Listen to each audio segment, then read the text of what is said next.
Irma vue du ciel. Son œil, de 50 km de diamètre, et ses vents d'une puissance extrême, 300 km/h en moyenne. L'ouragan est dans le top 5 des plus puissants ces 40 dernières années. Après la Guadeloupe, Saint-Martin et Saint-Barthélemy, Irma devrait passer par Cuba, puis continuer sa route vers la Floride. Si la sœur cadette d'Harvey est jugée extrêmement dangereuse par les spécialistes, c'est qu'elle n'est pas comme les autres.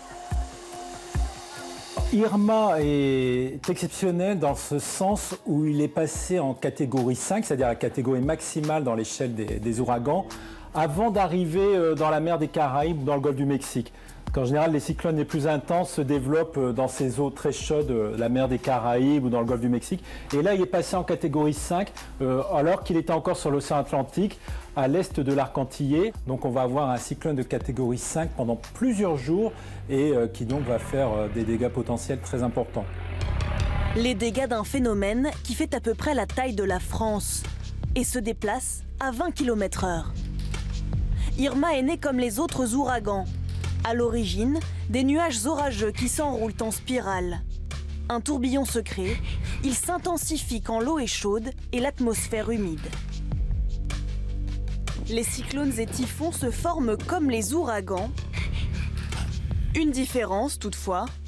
C'est simplement que le même phénomène a une appellation différente selon les océans. Donc le cyclone, on parlera de cyclone notamment du côté de la Réunion.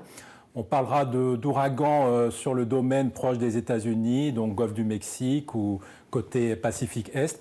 Et on parlera souvent de typhons du côté Pacifique Ouest, c'est-à-dire tout l'Est asiatique. Katrina à la Nouvelle-Orléans, force 4. Pam au Vanuatu, force 5.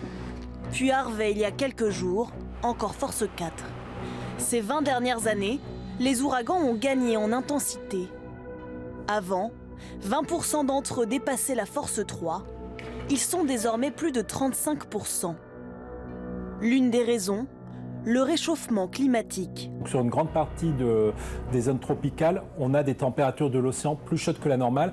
Et c'est ça qui va fournir en fait le réservoir d'énergie qui va favoriser la formation et donc la multiplication des phénomènes cycloniques. La preuve sur cette carte.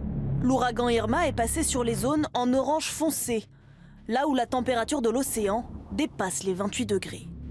Autre conséquence du dérèglement climatique, les ouragans devraient se développer dans des zones épargnées jusqu'ici.